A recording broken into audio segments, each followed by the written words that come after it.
and we welcome you. Hoan nghênh quý vị tới. As you notice, quý vị thấy there is a certain protocol. Chúng tôi có những cái pháp hơi rườm rà một tí, because that's how we are trained, taught by my late master. Ân sư thầy dạy cái pháp truyền pháp như vậy. That is the mere fact that we just went through several minutes requesting a dharma. It's called requesting a dharma. Vừa rồi chúng ta mới thỉnh pháp. It is one of the major acts of merit and virtue. Đó là một cái chuyện làm rất là quan trọng trong cái rất là tốt, quý vị. Because that's what in the process of doing that, we are creating a chance for Mahayana to be explained to people like you and for future generations. Cái tịnh pháp nó quan trọng để mà giảng pháp cho quý vị nghe, và trong tương lai, cái đời tương lai nữa luôn nữa. What we are doing is I've been speaking, explaining sutras for about over 10 years now. Thì giảng kinh đã hơn 10 năm rồi. And to me is one of the more important things I do as a monk. Cái việc giảng kinh đối với thầy là một cái chuyện rất là quan trọng trong việc làm của thầy. Why is that? Because I'm following my master's command. Tại vì thầy chỉ làm theo lời của sư phụ thầy dạy thôi. Là he told me to teach. Ngài biểu thầy dạy. And part of a monk's job is to explain sutras. Và một trong chuyện làm của người thầy tu đó là phải giảng kinh cho quý vị nghe. Why is that? When we explain sutras, khi mà chúng tôi giảng kinh quý vị, okay, we are teaching you.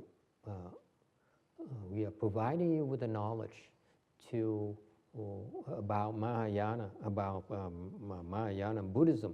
Giảng kinh như vậy, chúng tôi đang cho quý vị những cái tri thức, những cái tri kiến về cái Phật pháp. Okay, and these are if you will, the planting the seeds for your own eventual emancipation. Đây là đang trồng chủng tử để quý vị đắc giải thoát sau này. Okay. So we explaining the true principles to you. Nhưng tôi bỏ thì giờ 10 năm rồi đó để giảng quý vị cái chân lý. Okay. There is no higher truth in the universe. Cái sự thật này trong vũ trụ này. Whether you're here in this Taha world, hiện bây giờ quý vị đang ở cái cõi ta bà này. In the future, if you happen to go to a different world, trong tương lai quý vị qua một cái thế giới khác.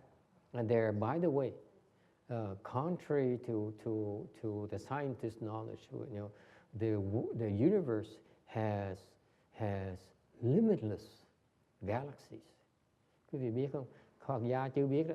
Cái vũ trụ mình đó, nó có vô tận vô biên cái thế giới, vô tận vô biên cái dải ngân hà. Okay.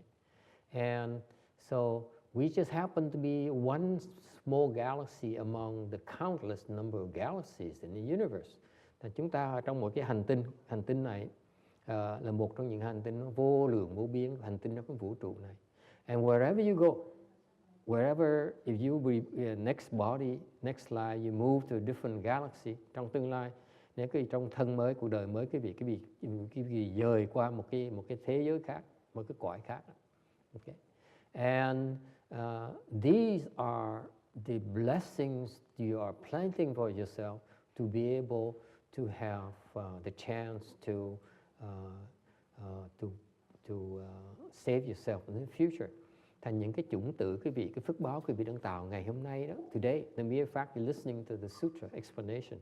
Ngày hôm nay quý vị nghe giảng kinh như vậy đó. Quý vị đang tạo cái phước để trong tương lai để mình có thể đắc được cái giải thoát. Okay. And how do you attain liberation? Liberation is not like we spring you loose from any kind of prison. Giải thoát là cái gì? Giải thoát không có nghĩa là quý vị khỏi cái tù ngục. Liberation here is that you free from your small self. Cái giải thoát này là giải thoát về cái tiểu ngã của quý vị, cái bản ngã của quý vị.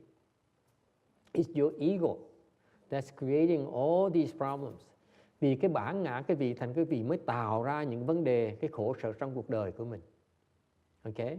You think, you so attached to your body. Chẳng hạn như quý vị chấp trước vào cái thân này. Yes? You bathe it, you feed it, you cut your hair, and we put on cologne, perfume. Quý vị thấy mỗi ngày mình tắm rửa, mình ăn uống, mình ăn mặc đó, rồi mình bôi nước hoa, xức dầu, bôi thoa kem. We taking care of this body, okay? And that's part of the ego. Cái đó là cái bản ngã mình, okay? And emancipation is the ability to eliminate the ego. Là cái giải thoát là cái gì bỏ được cái bản ngã của mình. Okay, and so that's only because you don't know that your ego is really an illusion. Tại vì quý vị bây giờ chưa hiểu rằng cái bản ngã quý vị thấy cái ngã của mình đó, nó chỉ là một cái ảo tưởng thôi. Okay, and because of that illusion, what Buddhism is called delusion, cái Phật pháp cái đó gọi là cái vô minh, cái mê hoặc. And that's why you suffer. Bởi vì quý vị thấy khổ. And if the very moment, cái giây phút mà quý vị có thể bỏ được cái bản ngã mình, the moment you're able to empty your ego, at that very moment, ngay cái lúc đó, okay, you feel so blissful, so peaceful. Cái đó quý vị cảm thấy rất là an lạc. It feels so much better than anything that you feel makes you happy right now. Nó còn sung sướng hơn tất cả cái sự hạnh phúc quý vị có bây giờ. Ever.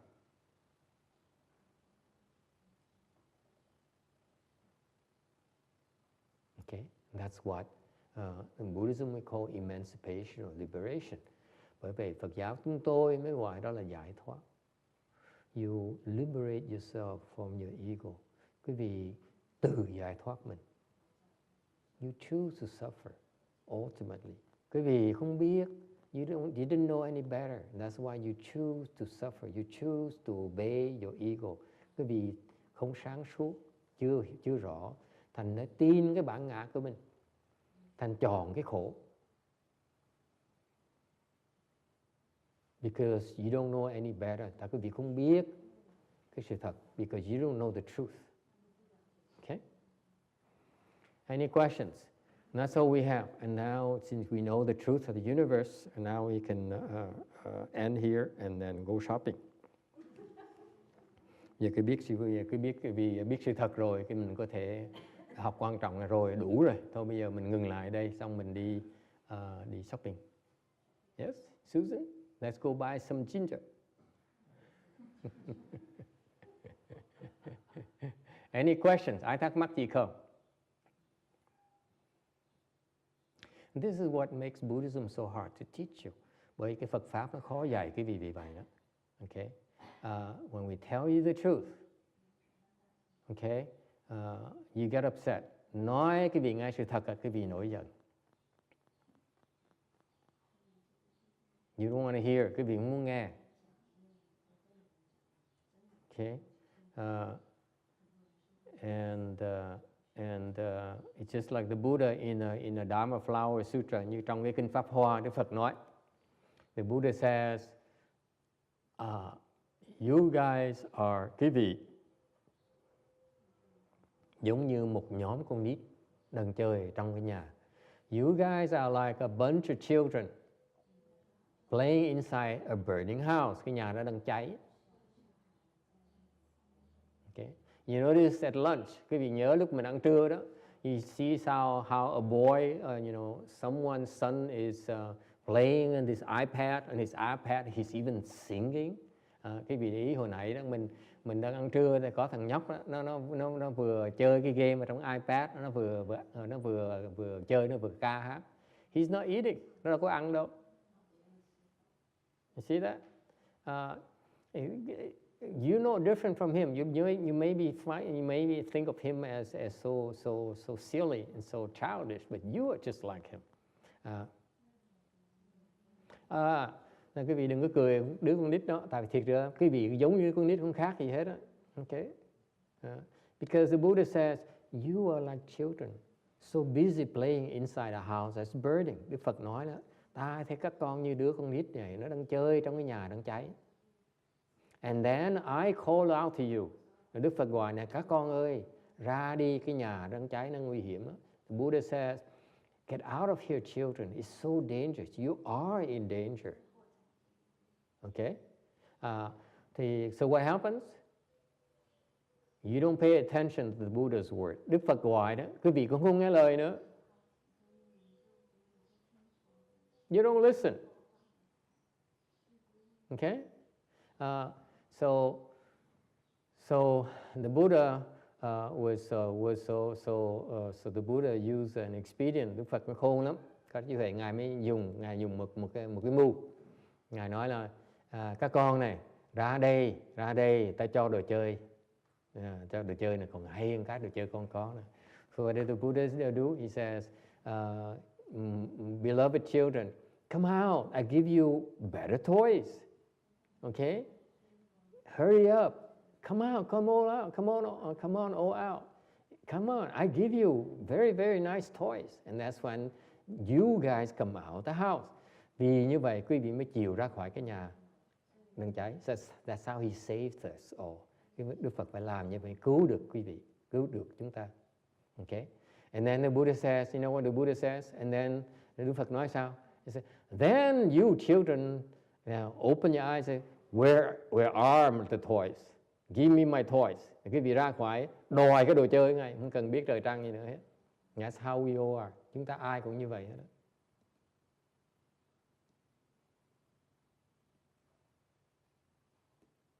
Okay, any questions? Among them are scientists, trong nhóm rồi con nít đó có người khoa học gia. Among them there are philosophers, trong đó có người triết lý gia. Among them there are presidents, they're aspiring presidents from New York. Có những người làm tổng thống, có người muốn làm tổng thống là từ tiểu bang New York. Yes. Okay. They're Republicans, they're Democrats, người là đủ cái loại chính trị đảng phái khác nhau. Okay. And that's how we all are. Any questions? Ai thắc mắc gì không?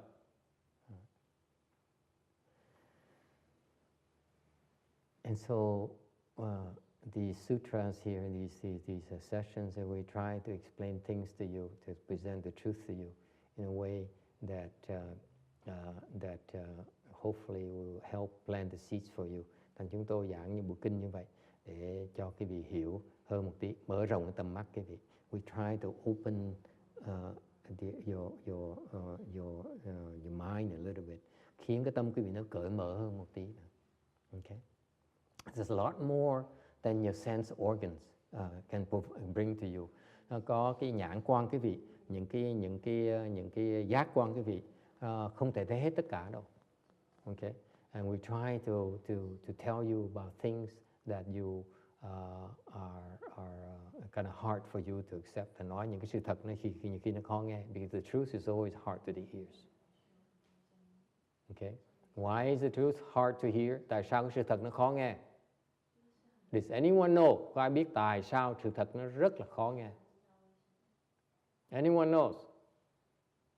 Why is the truth so hard to accept?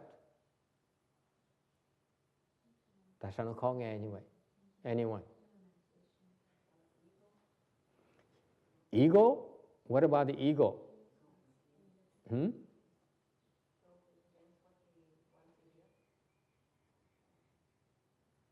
The truth is designed to free you from your own ego. Cái sự thật á, sự thật là tại vì nó giúp quý vị thoát được cái bản ngã của mình. What happens? This is the truth. Sự thật là như vậy, thưa quý vị. Your ego manufactures the world. Cái bản ngã quý vị nó tạo cái thế giới quý vị. Yes? Does it sound familiar? Nghe có quen thuộc không? It creates, the ego creates a world called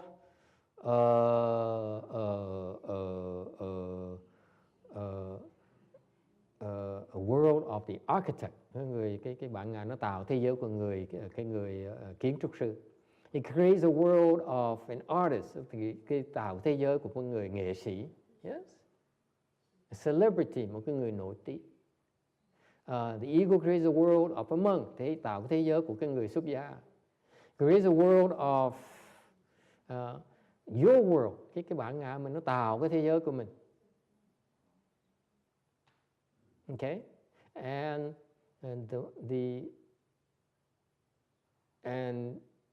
that's why it becomes so real to you. Vì như vậy nó đối với quý vị nó rất là thực. Nó là sự thật. And what you don't realize is it's all conjured up by your own ego. Cái thế giới mình là tại vì cái ngã mình nó tạo ra. And the truth is that when we point out to you that the ego is you're only fooling yourself, you trust your ego. Nếu quý vị tin cái bản ngã mình đó, là quý vị đang tự lừa gạt mình thôi. Okay? So the truth is a threat to your own ego. Cái sự thật đó, nó chỉ là một cái sự nguy hiểm cho cái bản ngã quý vị. That's why you don't want to hear. Tại quý vị muốn nghe. Okay? The more I talk about it, the more I become depressed. Thầy càng nói càng nhiều, thầy càng thấy chán đời. My battle is hopeless. Cái đấu tranh này, cuộc đời của thầy nó hoàn toàn nó tuyệt vọng, nó vô vọng. It's a losing battle. Trước sau sẽ thua. Okay? It's a lonely battle. Nó rất là lẻ loi, cô đơn. Okay? Because no one believes you. Tại không ai muốn nghe hết đó, không ai tin mình hết đó. So why are we doing this? Tại sao mình làm cái gì?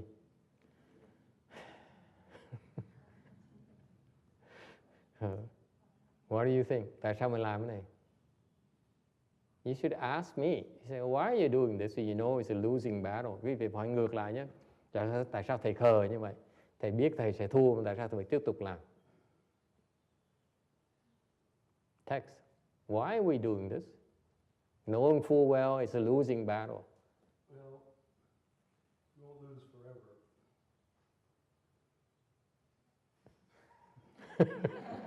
I'm even more depressed. Ông nói là thầy hỏi ông Mỹ tại sao mà mình tiếp tục làm những chuyện này, thì ông nói đâu phải khi nào mình luôn mình sẽ thua đâu, mình thất bại đâu. Thầy nghe thầy càng chán chường hơn nữa. There's hope sometimes down the road. Somewhere down the road. I don't know. It's not good enough for me. It's so unscientific. Nói ai mới tin nói. I don't believe it. Why are we doing this? Sao mình làm như vậy? Why are you here? Tại sao cái việc vẫn ngồi đây? Why aren't you?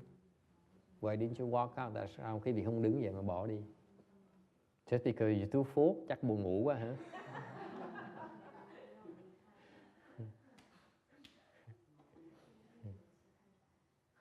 Yes? Okay, so we're looking for sudden enlightenment. Sudden enlightenment. Poor man. He's been coming to lectures for several years now, and he's still, holding out for liberation, sudden liberation. Ông này tới nghe giảng kinh 7 năm trời rồi, vẫn còn mơ mộng hão huyền.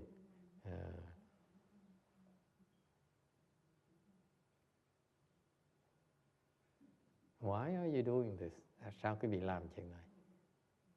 Besides text, who's hoping for sudden enlightenment, ông da trắng này ông đòi là đốn ngộ, được giác ngộ, đột ngột. Why are you doing this? Tại sao quý vị làm chuyện này? Please tell me.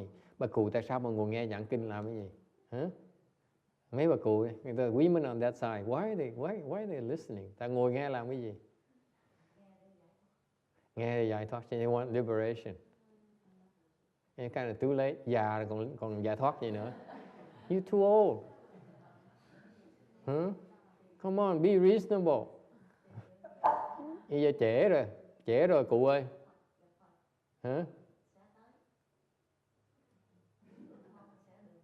She's still hoping for liberation. These poor, old and stupid women. Già mà còn khờ nữa. You think that older women are wiser? Tưởng già sẽ có mở trí huệ khôn ngoan hơn. Không có đâu, già vẫn nhẹ dạ như thường. Why are you doing this? Tại sao quý vị làm chuyện này? Why? What? You watering the seeds, đang trồng chủng tử, đang tưới nước. Yeah.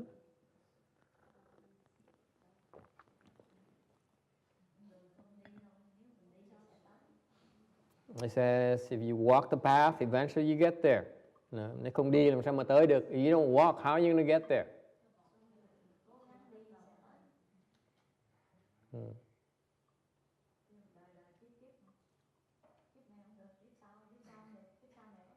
It says if it doesn't work out this lifetime, maybe next lifetime or future lifetimes. Wishful thinking, cái gì toàn mơ mộng hão huyền không à. You know, like these old women, những mấy bà già này. We know they're old, they're desperate, họ già, họ bệnh hoạn, họ tuyệt vọng rồi ha. They're suffering so much, they realize their entire life they suffer so much. Tới 80 mấy tuổi mới thấy cuộc đời mình cực khổ dễ sợ, right? Rõ ràng cuộc đời mình cực khổ dễ sợ, đúng không? Nó chả thấy toàn khổ không à? Yes or no, có đúng không? Cuộc đời thấy khổ nhiều hơn là sướng. You have to realize at their age, they realize now the truth is that their lifetime is more suffering than pleasure. Yes or no? Đúng không? Cuộc đời quý vị các cụ đó, nó khổ nhiều hơn sướng lắm. Sướng tí xíu mà khổ toàn là khổ không, đúng không? All these women, I asked them, you know, is it true your entire life is more suffering, it's very little pleasure?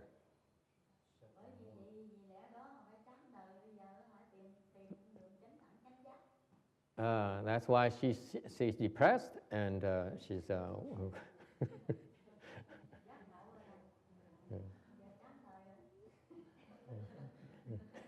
she's depressed. She understands English now. She says now, yeah, I'm depressed and therefore I'm looking for a way out. Chán đời quá, phải tìm đường lối thoát hả?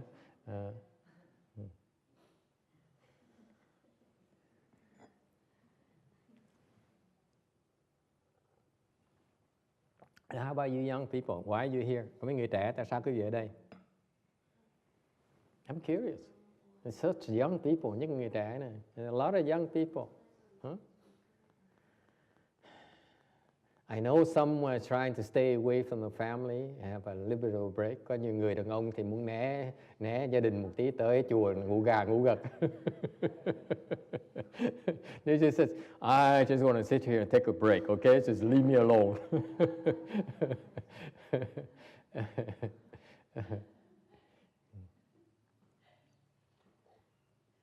I tell you why.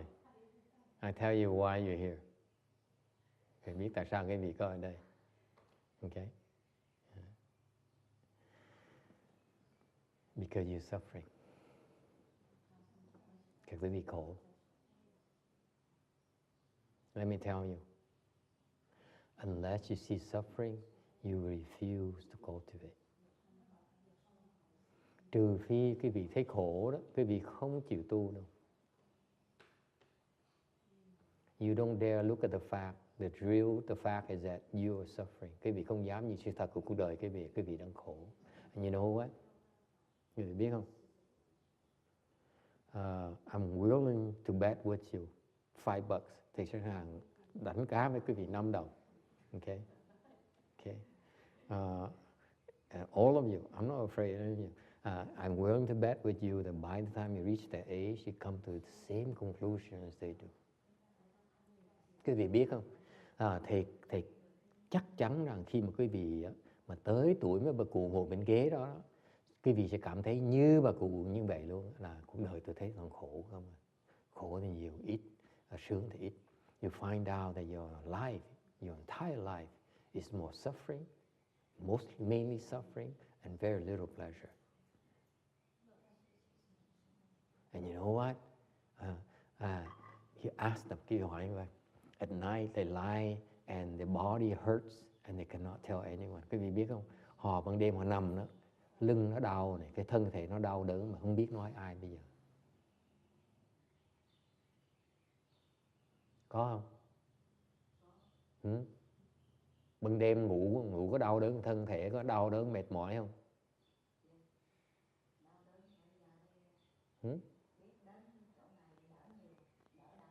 Your body is dying. It becomes so much more obvious when you get older. Cái cơ thể chúng ta nó chết dần mòn. Khi mà lớn tuổi là cái nó rõ ràng hơn nhiều. Okay.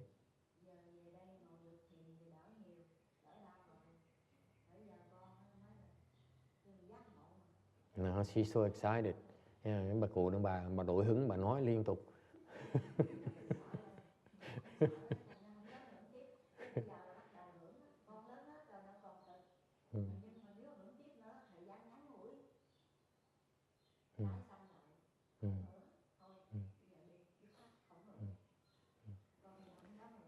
So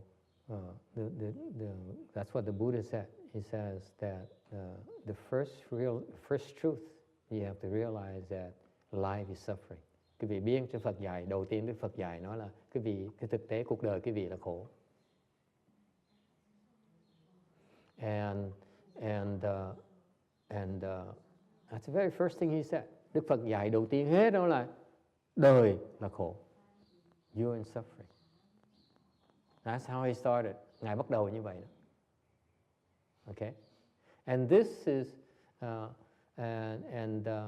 he is addressing a lot of advanced cultivator. Ngài đang giảng cái khổ này cho những cái người mà họ trình độ tu hành họ rất là cao, and yet they see it too. Not just you, không phải trình độ quý vị đâu. They are higher than your level. Những cái người mà đệ tử đầu tiên Đức Phật á là trình độ cao hơn quý vị. Mà nói như vậy thì người ta có trí tuệ hơn quý vị. In other words, they know better than you. They have more wisdom than you. Okay? When the Buddha said, life is suffering, they said, oh yeah, it is suffering.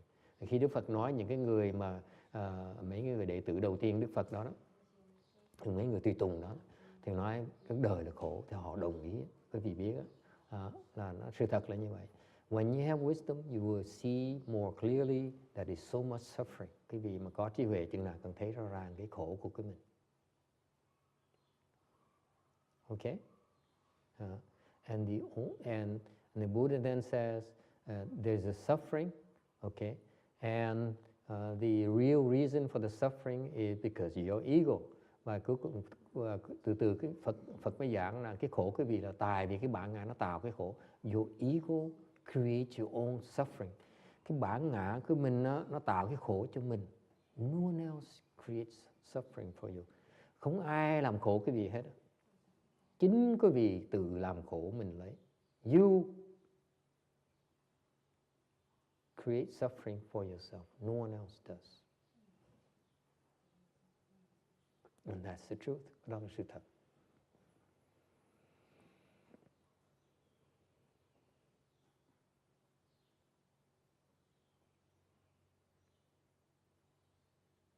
Say something. Gee, this is depressing. What to do now? Làm sao bây giờ?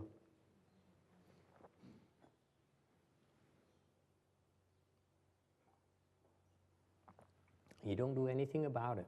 Nếu cái việc không có giải quyết cái này nữa. Okay? You don't resolve this suffering problem, the ego problem. Nếu quý vị không giải quyết cái vấn đề cái bản ngã của mình, kiếp này, you come back and repeat the same thing over again. Đức Phật nói nếu quý vị không có giải quyết cái vấn đề này á, là kiếp sau quý vị phải tiếp tục như vậy. It's called the wheel reincarnation. Cái đó gọi là luân hồi.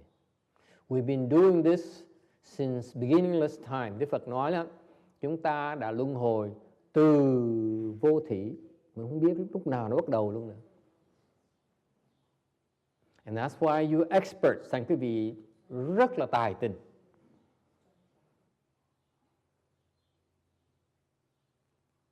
You're so good at revolving the wheel. Quý vị đó luân hồi rất là tài tình, thành ra cứ tà mà đi. That's why you no hurry to resolve this matter.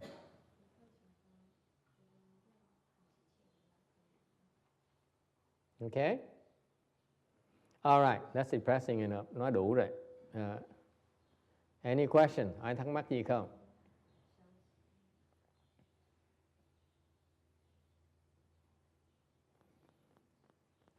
So we are explaining the Heart Sutra. Và chúng ta đang giảng cái kinh tâm kinh này. The Heart Sutra is a sutra, is a summary of the Buddha Dharma that teaches you to how to become enlightened. Cái tâm kinh là một cái tóm tắt của một cái pháp bát nhã để khiến quý vị đắc giác ngộ. Okay. What's enlightenment? Giác ngộ là sao? You're able to get rid of the small ego. Quý vị giác ngộ là quý vị gạt bỏ được cái tiểu ngã and realize your big ego, và thực hiện được cái đại ngã của mình. What is the small ego versus the big ego? Tiểu ngã với đại ngã là khác nhau chỗ nào? Your small ego is your ego right now as you, the I in you. Cái tiểu ngã là cái tôi mà quý vị có trong tâm quý vị. Okay?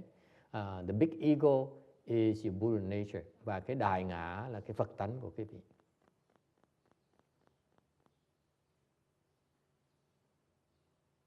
Okay?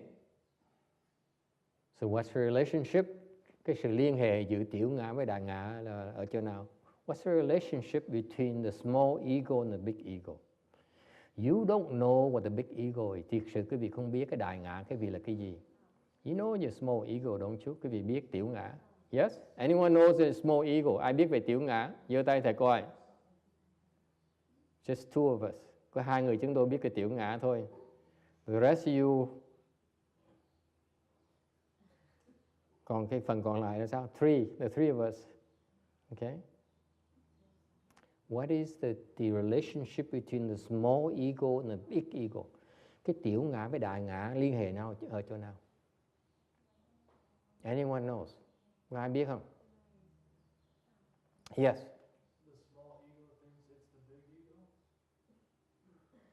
The small ego is the big ego? The small ego thinks it's the big ego? No, it doesn't. For normal people, the small ego doesn't think that he's the big ego. The small ego is, I'm me. I ain't no one else. Cái bản ngã nó, ông này nói là bản ngã nó nghĩ mình là đại ngã, thì nó không có rồi. Cái tiểu ngã mình nói là tôi. Tôi không có ai nào khác hết đó. I'm me. Okay? No one else. Quan hệ nó ra sao? Susan.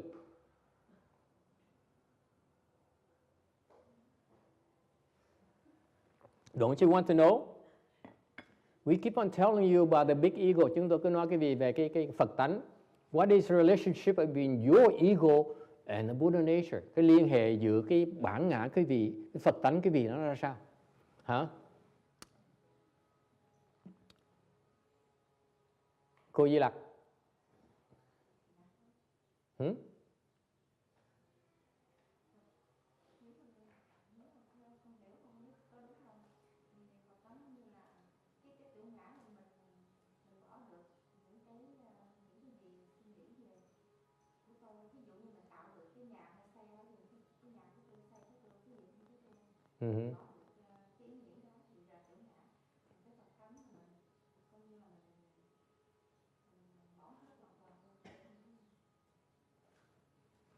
Not clear to her.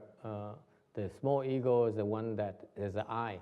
I have a car, I have a house, I have a job, I have money, I have children, I'm in love, okay, I'm happy. Okay.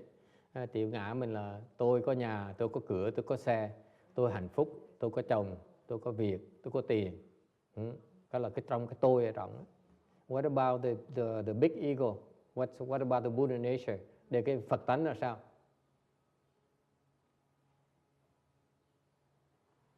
Yes. So the Buddha nature doesn't need any of that. What do you mean doesn't need any of that? How are you going to live if you don't have any of that? Ông nói Phật tánh không cần những cái đó. Thầy nói nếu ông có như đó sao mà ông ăn, sao mà ông ngủ, sao mà ông sống bây giờ? You mean the big ego is no hunger, is not thirsty? It's not attached to it. It's not attached. Let's say no. So that's the body, the small ego.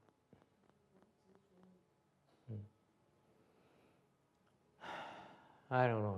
I don't know the answer myself. I asked a question, I don't know what the answer is. So I không biết trả lời sao nữa.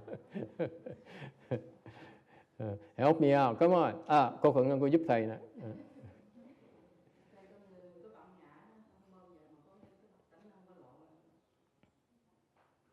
Excellent. Cô này giỏi. Ngủ dậy xong một cái đầu nó sáng ngay lập tức. After she took a lunch nap, her head clears up and she gives the right answer. The big ego is the absence of the small ego.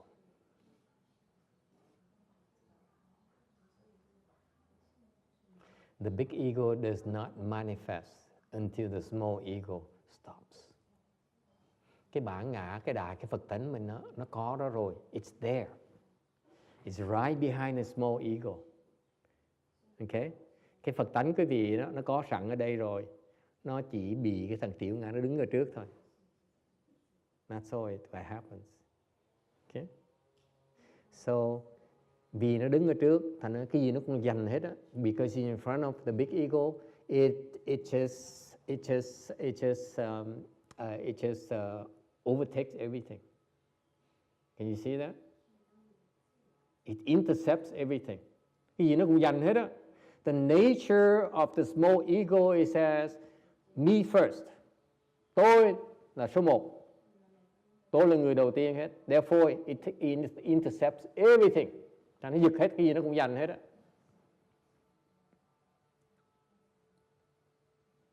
So that the big ego versus the big ego is, còn cái bản ngã, cái đại ngã mình là sao? It yields. Đại ngã mình nó nhường. Nó kỳ vậy đó. Nó nhường. Nó không có giành. It doesn't fight. It says, if the small ego says, me, big ego says, okay. That's what happens. That's a relationship. Thành cái sự khác biệt vậy đó, thành thiểu ngã nó đưa nó giành, nó tôi trước rồi đã, tôi muốn cái này, tôi muốn cái nọ, tôi thích cái này, tôi thích cái nọ. Còn đại ngã nó là, ok, vậy cũng được. Không sao hết. Can you see that?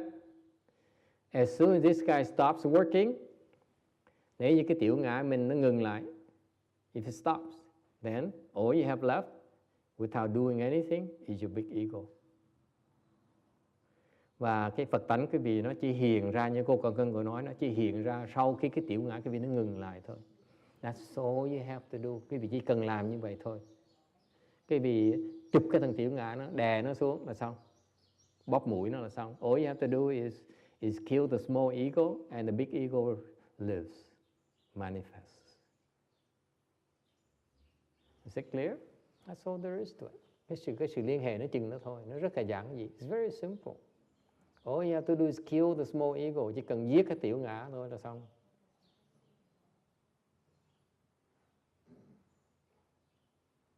Then all sufferings come to an end. Tất cả cái khổ sở quý vị nó ngừng lại ngay lập tức. Ngay lập tức. Instantaneously.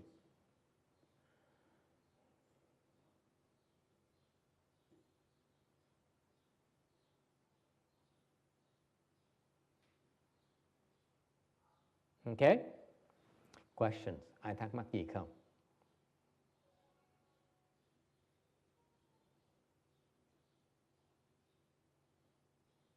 So, in the Buddha's time, từ lúc mà Phật còn tại thế đó, he would speak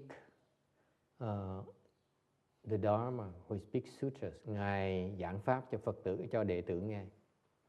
And his students, his disciples, hearing the Dharma, những cái đệ tử Đức Phật nghe Ngài giảng kinh, Ngài giảng pháp, they become enlightened just like that, mà đắc giác ngộ, tức tốc đắc giác ngộ.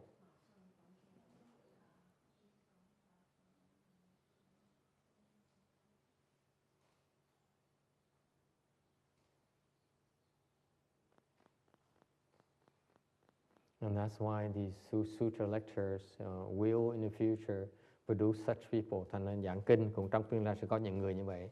Người ta ngồi nghe giảng kinh mà đắc giác ngộ. They listen to the sutra and they become enlightened. Or these old women go to Western Bliss Pure, hoặc mấy bà cụ này nè. Okay? Bà đi qua Tây Phương Cực Lạc.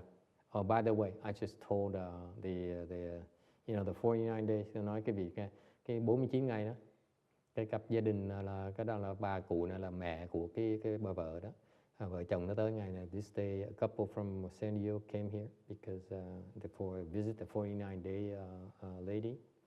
She passed away recently, and I informed them that she went. The mother went to the Pure Land already. Thì nói cho họ biết á, là bà cụ đã bà đi rồi. Okay, and some of these people who come to the Western Bliss Pure Land, rồi có một cái số người đó họ tới Tây Phương Cực Lạc. Okay, they go there by this lotus flower. Họ đi bằng cách là họ có cái hoa sen. Okay, the way they go to Western Bliss Pure Land is very interesting. Mấy cái người đi Tây Phương Cực Lạc nó rất là tuyệt vời. They sit in this lotus flower. Họ ngồi trong cái hoa sen. It's still closed.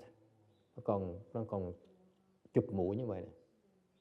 Okay, và cụ nghe có rõ không? Cái hoa sen lúc mà cụ đi á, nó sẽ chụp lại như vậy. The Buddha, when you die, the Buddha will come when these people, when it's time for them to go. Khi quý vị qua Tây Phương Cực Lạc á, Đức Phật sẽ đem cái đài hoa sen tới. The Buddha will bring to you this lotus days. Một cái đài hoa sen như vậy. And you get on there, when you want to go there, quý vị muốn phát tâm muốn coi Tây Phương Cực Lạc thì lên cái đài hoa sen nó ngồi. You get in there and it closes. Và nó đóng lại.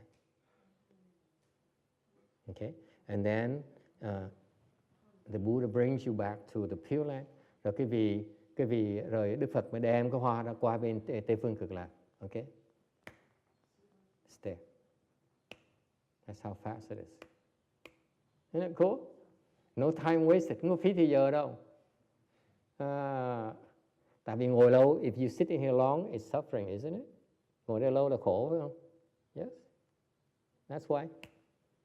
Done, you're over there. Isn't it cool? Thì nghe mà thích dễ sợ. Oh my God, sao mà nó dễ dữ vậy? Nghe nó như chuyện hoang đường.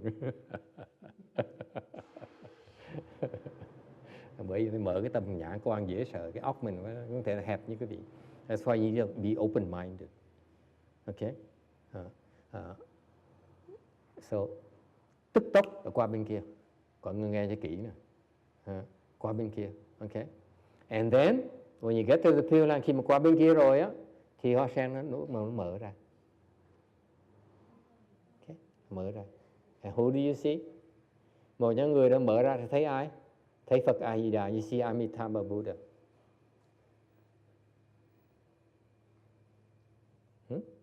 Thấy Phật A-di-đà. Amitabha Buddha will speak Dharma to you. Và cái Đức Phật A-di-đà nói pháp quý vị nghe. You become enlightened. Phật mà nói pháp cho quý vị nghe là quý vị sẽ tức tốc đắc giác ngộ. Không có ngã. No ego. Isn't that nice? Tuyệt vời không?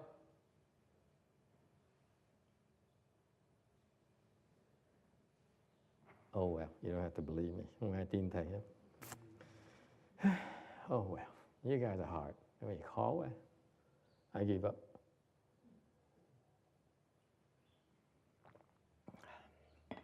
Okay, what shall we talk about? Nói gì bây giờ?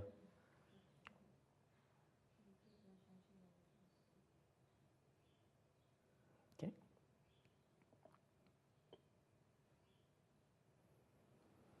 All right.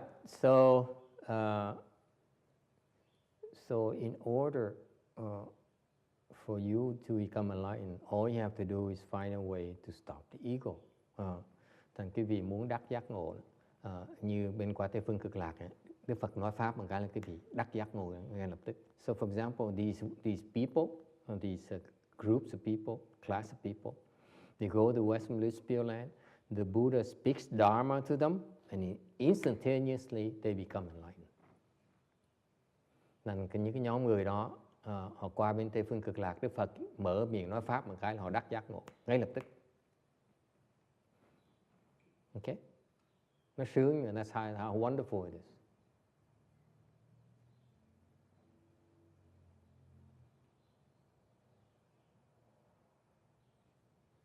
Yes. 2 questions. Yes. Is it possible for the small ego to step back and allow the Buddha nature to come forward, or is it all or nothing? I mean, can that happen intermittently in the life of a person here? Yes. Câu hỏi là cái bản ngã mình á, lâu lâu nó có thể nhường cho Phật tính được không? Thì nó có chứ. The problem, you don't know when. You cannot tell, you cannot discern between the small ego in control or the big ego taking over. You cannot tell. Because this guy here is so evasive. He's so slippery. You cannot tell. Thành ra cái tiểu ngã nó lè lắm. Quý vị khó mà biết là nó là hoặc là cái Phật tánh mình nó điều khiển. Quý vị không biết được. As long as it's still present, we're sneaking it out, so you cannot trust it. Quý vị không thể nào tin nó được. The only time when you actually suppress it, kill it, that's when this is permanent. That's when you can trust it. Khi nào mà bản ngã quý vị nó chết rồi, nó xong rồi, thanh toán xong rồi, thì quý vị mới có thể tin được. Còn nó vẫn còn, nó chạy vô chạy ra, nó uống qua nó uống lại, thì quý vị không thể tin được. You cannot trust it. Does it help? Okay. As long as you still have an ego, as long as there's an I in your mind, nếu cái tóc quý vị nó còn có cái tôi, cái bản ngã, okay, quý vị không thể nào tin được. The Buddha says, don't trust yourself. Second question. Okay, same question. All right. Any other question? Yes.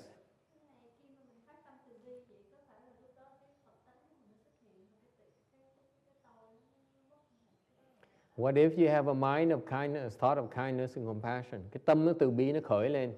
Cái đó là có phải là bản ngã hay là Phật tánh? Is it from the small ego or from the big ego, from the Buddha nature?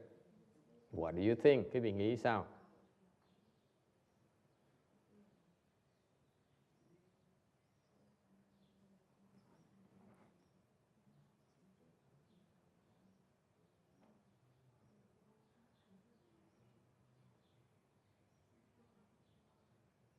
What's the answer? Cô Kim Điền. Why?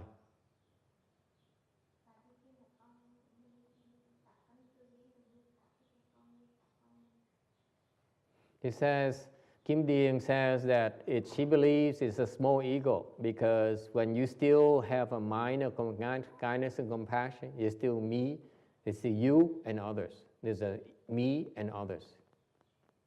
Excellent. Rất là đúng. Okay. Còn phát là vẫn còn bản ngã. In other words, as long as you strike up a thought, who strikes up a thought? Khi mà phát cái tâm nó không biết cái tâm từ bi, tâm tham lam, tâm hỗn xược. Okay? Chữ phát đó là ai phát? Who gives rise to this thought? It's the ego who produces the thought. Bản ngã mình nó tạo cái tư tưởng. Whereas the Buddha nature does not produce thoughts. Cái Phật tánh quý vị nó không tạo tư tưởng. It doesn't produce thoughts at all.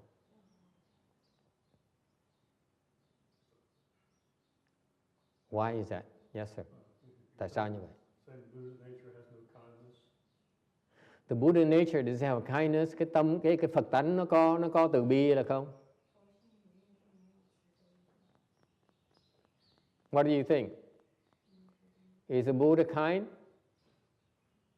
Phật có từ bi không hả cô?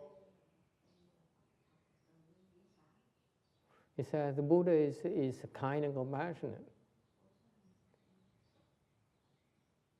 Then why doesn't it give rise to the thought of kindness and compassion? Tại sao như vậy không tạo tư tưởng từ bi?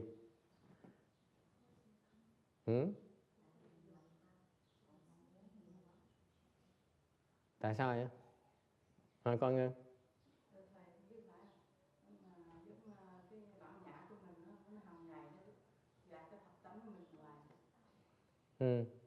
Đúng rồi. Nó dành, bạn ngà nó dành, nó thích dành lắm, nó dành của người ta nó đi nó dành. The ego, the nature ego likes to take from others, steal from others, requisition from others, if you will. So according to Mr. Burman here, if the Buddha nature, if you're a Buddha, so the Buddha is not kind and compassionate. Tại sao Đức Phật không có tâm từ bi hả?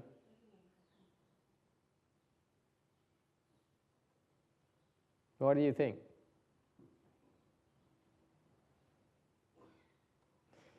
My answer is, once you're a Buddha, you don't need to be kind and compassionate anymore. Thầy trả lời là nếu mà quý vị thành Phật rồi, không cần phải từ bi nữa. Why do you have to be kind and compassionate? Tại sao quý vị từ bi làm cái gì? Why would you want to be kind and compassionate? You only talk about kindness and compassion because you are evil. Cái vị mà nói từ bi, tại cái vị ác mới nói từ bi. If you are Buddha, there's no need to be kind and compassionate. Cái vị mà Đức Phật đâu cần là từ bi nữa là cái gì? Làm cái gì? You're Buddha already. Why do you need to be kind and compassionate? Who's going to do it to you? Who can dethrone you? Cái vị thành Phật rồi, ai mà trút phế cái vị bây giờ? If no one can move you, can touch you, why do you bother being kind and compassionate? Nếu cái vị mà đã thành Phật rồi không ai động đậy cái vị được gì hết á, thì cái vị từ bi làm cái gì? No? Huh? Yeah, but she's a bodhisattva.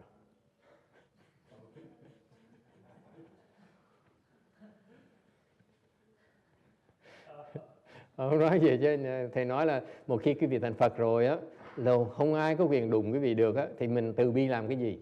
Thì ông nói về chứ Quan Âm phải là đại bi sao? Thầy nói đó là tại Bồ Tát, thành nó phải cần làm đại bi. Mình thành Phật đâu cần. When you become a Buddha, you don't need to be compassionate. That's my take.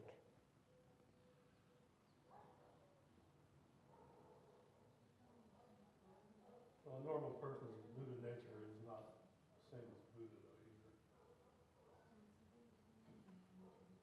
either. You know, Buddhas are also very evil. Quý vị biết Phật nó cũng ác dễ sợ không? You think I'm joking? Quý vị tưởng thầy đùa hả? The Buddha is also very evil. Đức Phật cũng rất là ác. Ác hơn quý vị tưởng. It's more evil than you think. So much more evil.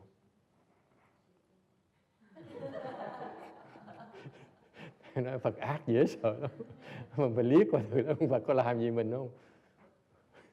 You know, it's known that they will hit you on the head and then split it open.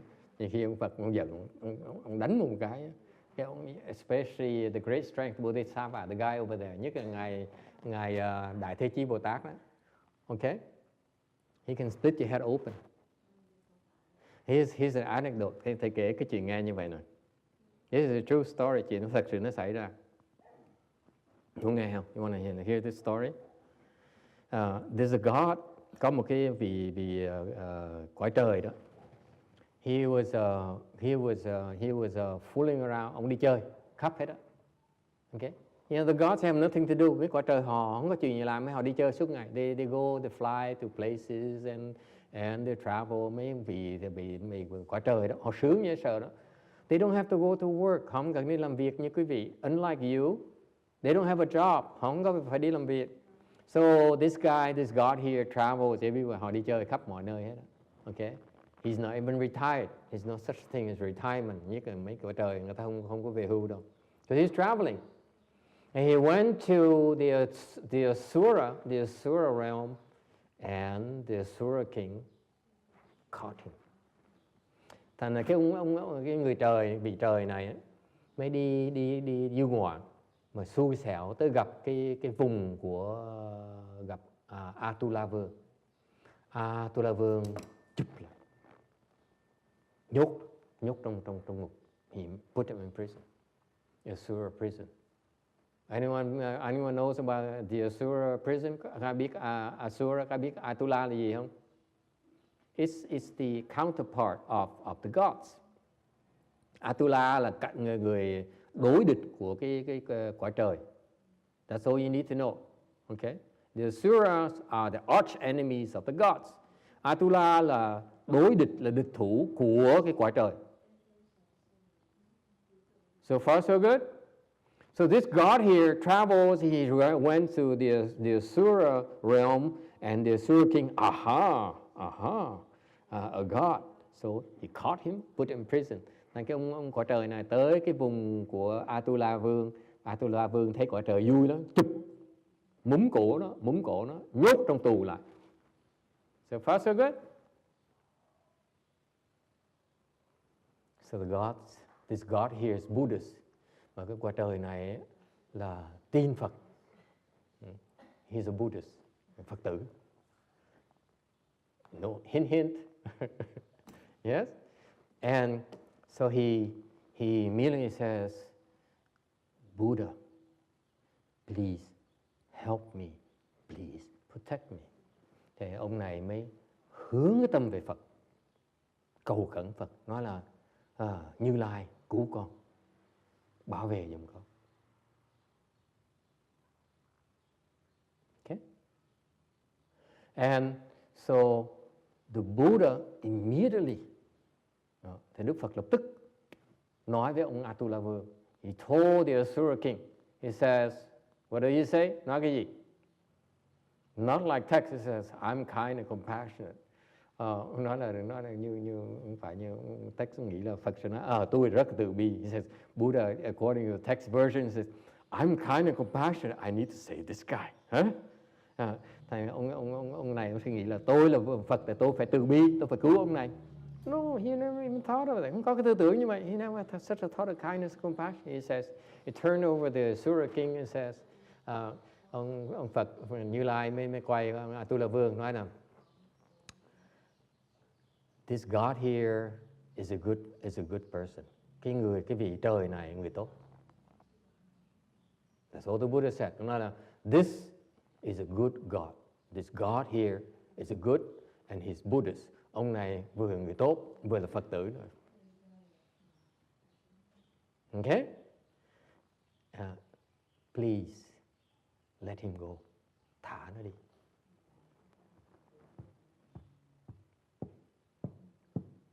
And what happened? Chuyện gì xảy ra? Chuyện gì xảy ra hả con Ngân? What happened? The Asura king immediately freed the guy. Ông Atula vương lập tức thả cái ông trời đó. Okay? And then he went over to his boss, the big king, Asura king. Ông mới lập tức chạy tới cái hoàng đế Atula. And he came there, bowed to Asura emperor, đảnh lễ ông Atula vương, cái hoàng đế Atula. Xong rồi, and he stood by, đứng bên cạnh. And the Asura emperor looked at him. Cái ông Atula, ông hoàng đế mới quay nói, what happened to you? Chuyện gì xảy ra vậy? And the Asura King, cái ông Tu La Vương mới trả lời, my hair standing up, tóc con nó dựng đứng như nè, okay. Mặt con nó mất thần. I'm witless. I'm so frightened out of my wits. Okay, because the Buddha just addressed me. Tại vì Đức Phật mới nói tôi, mới nói con. What did he say? He said, well, just free that God. Đức Phật chỉ sai con thả ông Vương mà con lập tức con phải thả. Cho nên I immediately freed him. You know why not? No, why? Because if I didn't, nếu như mà tôi từ chối, nếu mà con từ chối đó, okay, my head will split open. Nếu con từ chối, óc con sẽ nứt ra như vậy luôn. Vì dám cãi lời Phật, just because I don't obey his order.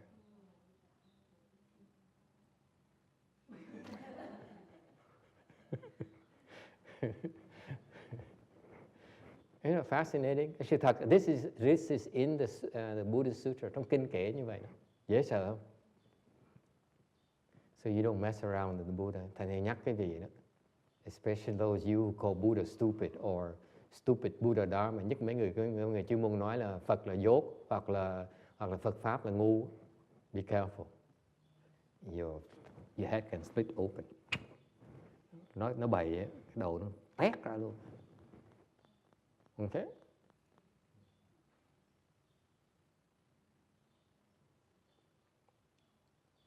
So where was he? Where was I? Mình ở đâu ha? Phật ác. Oh yeah.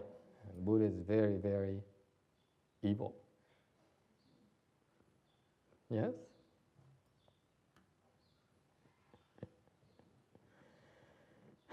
Oh well.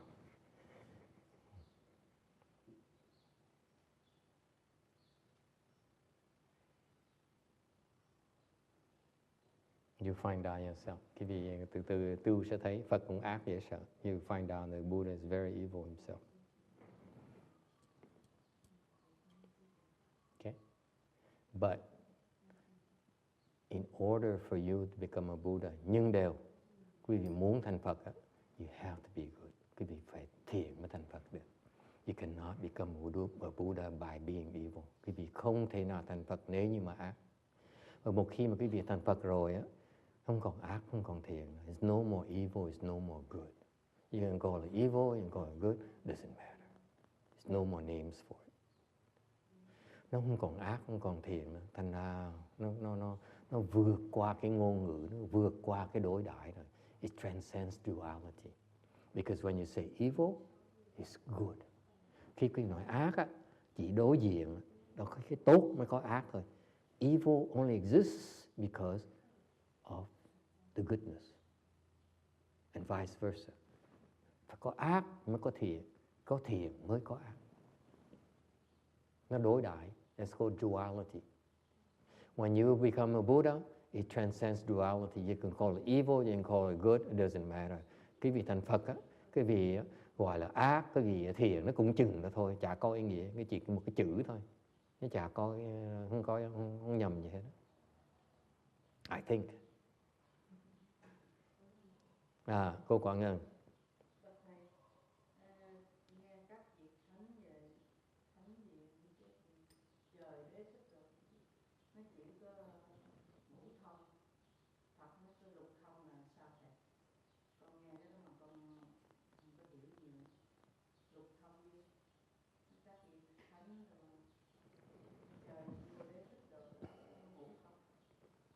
Okay. The question is, she hears that the gods have the 5 spiritual powers, and how come the sages, Buddhist sages and Buddhists have 6 spiritual penetrations? Tại sao? Cô còn ngân câu hỏi, những người cõi trời hoặc mấy người tu nó có ngũ thông, okay? Mà tại sao những cái vị thánh nhân hoặc là Đức Phật, Bồ Tát thì có lục thông? Nghĩa là tại sao như vậy?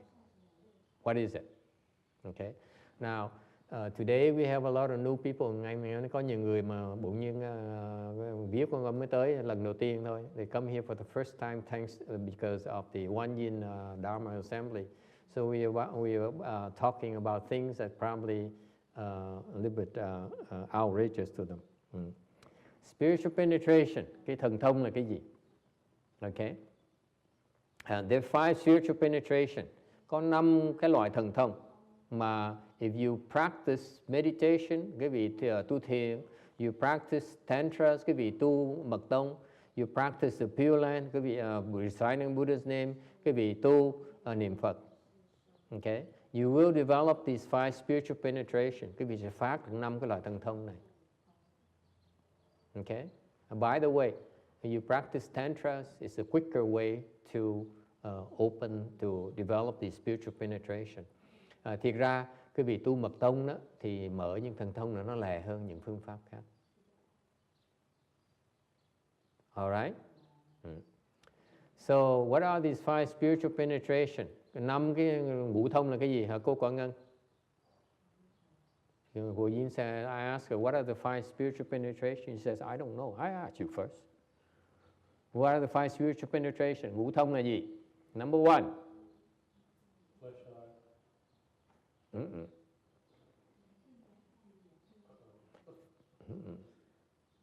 Number 1. Nước giả thiên nhãn thông. Heavenly eye. You can see to the heavens. You can see down to the hells. Cái người mở thiên nhãn thông thấy được cõi trời, thấy cõi địa ngục. So far so good. You can see it. So for example, sometimes, ví dụ, nhiều khi cái vị ngồi thiền, sometimes you meditate. Okay? You can see the heavens. Nhiều người, a lot of people that meditate, they can see to the heavens. Ngồi thiền ở đây, mà ta thấy được cái cõi trời. Yes? Sometimes they see to the hell. Nhiều khi ta thấy được cõi địa ngục. It happens quite often, by the way. Nó rất là thông thường. Okay? That's called heavenly eye. Cái đó gọi là thiên nhãn thông. Okay? What else? Number 2. Anna, what's number 2? Spiritual penetration. I can't hear you. Speak up. Thiên nhĩ thông.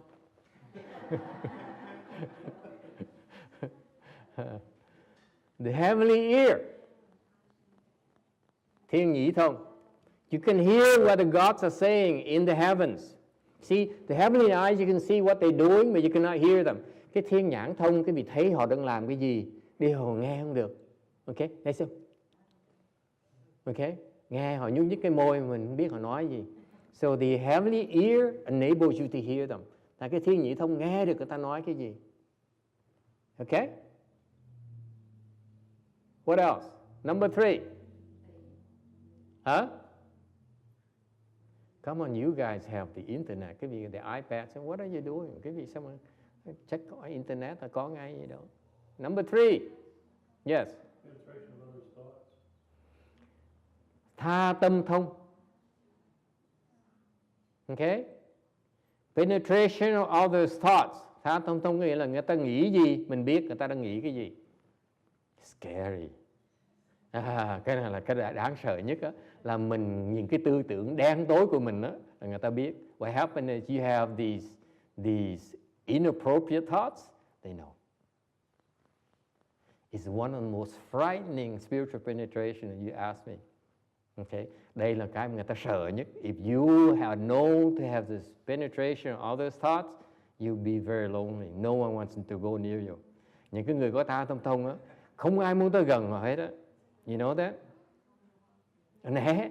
I mean, you know, if they see, you know, this guy has known has the penetration of others' thoughts. As soon as you see them, ooh, excuse me. Nó dạt ra như là bị ghẻ, bị cùi vậy đó. Okay? It's like you are lepers. This will happens all the time. Người ta mà người thành ra cái người. So the truth is that if you have the if you have the penetration of others' thoughts, you don't ever tell anyone, especially your wife. Thành những cái người á mà có tha tâm thông không bao giờ nói cho ai biết hết là mình có tha tâm thông. Nhất là vợ mình không cho bà biết. Okay? Yes? And the hands and eyes, trong cái thủ nhãn, có một bàn tay nó khai mở cái tha tâm thông. By the way, in the hands and eyes, there's one hand and eyes that will develop the penetration of others' thoughts. Would you like to know? Quý vị muốn biết cái bàn tay nào không? Yes? I ain't telling you. Thầy không nói đâu.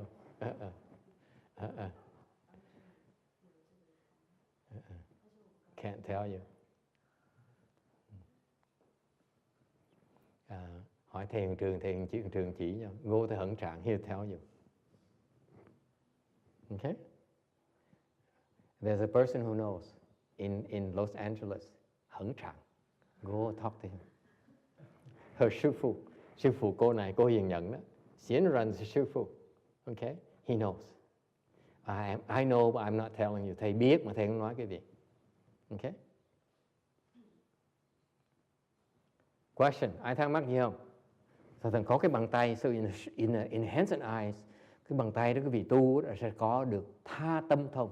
This particular hand and eye, you practice it, you will develop the penetration of others' thought. You know what others thinking. Biết là nó nghĩ gì mình biết ngay lập tức. He does. He does. When I came, lúc mà thầy, sư phụ thầy biết, lúc mà thầy tới xin xuất gia, when I went to ask him to lead the home life, I said, I know you asked a lot of questions. Trước khi thầy tới đó, it's about 10 miles away, my parents are coming to visit him. Ông thân bà thân thầy tới viếng thăm ông, okay, to make an offering, to give him a check. Mới bán cái nhà xong cúng tiền đó, okay. Half of their proceeds. Cúng một nửa của cái tiền nhà. Nó tới cúng như vậy, thầy đi tà đi theo. I tag along and I asked, I said, oh by the way master, I like to lead a home life. Thầy mới nói thôi những cái tiền đó thầy con cũng xin xuất gia luôn. You see, I thought that maybe he'll be influenced by the check. Thầy nghĩ là ông này ngài Tiến Hóa sẽ cởi mở hơn. So I said, I know, I read on your teaching that you ask a lot of questions. Ông nói là con biết là sư phụ sẽ hỏi rất nhiều câu hỏi mới cho xuất gia. You're going to ask me anything, but don't ask me this. Thầy nói là hỏi gì hỏi, đừng không được hỏi, nhưng yêu cầu thầy đừng hỏi chuyện này. You know what? He didn't ask. Why? Tại sao như vậy? Người ta Bồ Tát, mình xin sức mấy mà sức mấy mà không cho. If he's a real bodhisattva, they're supposed to give everything you ask.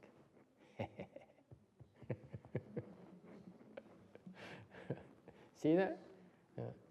Anyway, so let's see which hand and eye is that.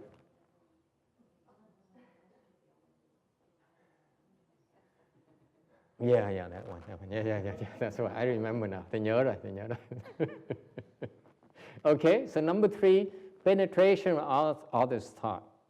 Tha tâm thông. Number 4, thứ tư là gì?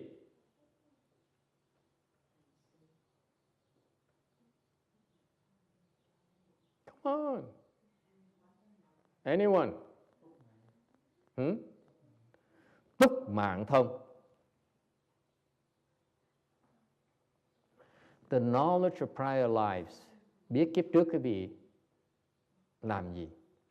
Whether you were a dog, trước cái vị là con chó, or you were a king, hoặc cái vị là ông vua. Okay? They know what you were in a prior life. Kiếp trước cái vị làm gì họ biết. And then another prior life là kiếp trước nữa, và kiếp trước nữa, và kiếp trước nữa. So they see, depending on the level, you can go pretty far back. Biết rất nhiều kiếp. So the Buddha, for example, ví dụ Đức Phật á, he can know unlimited. Đức Phật biết hết tất cả trước cái vị rằng. He can tell you before that you were Chinese, and then prior life you were Russian, and then you became Tibetan, and so on. He knows lifetime to lifetime. Đức Phật biết rất là tường tận. Okay, so that's a 4 is túc mạng thông, is knowledge of prior lives. So far so good. Why is that? Tại sao như vậy? Because what happens is that it will explain to you your habit energy. Tại vì biết như vậy để cho quý vị biết là tại sao cái tập tục quý vị là tại sao. For example, why is that you like to gamble? Tại sao quý vị kiếp này là thích đánh bạc? Okay? Because in prior life, tại kiếp trước you own a casino. Kiếp trước quý vị là có cái casino, chủ casino. Now you have to pay it back. Now you phải trả lại. So for example, I was joking with my students, my female novices. Thành thầy đang đùa mấy cái cô. I don't know whether it's appropriate to say now on the internet. Thầy đùa với nhau, thầy trò với nhau thôi đó.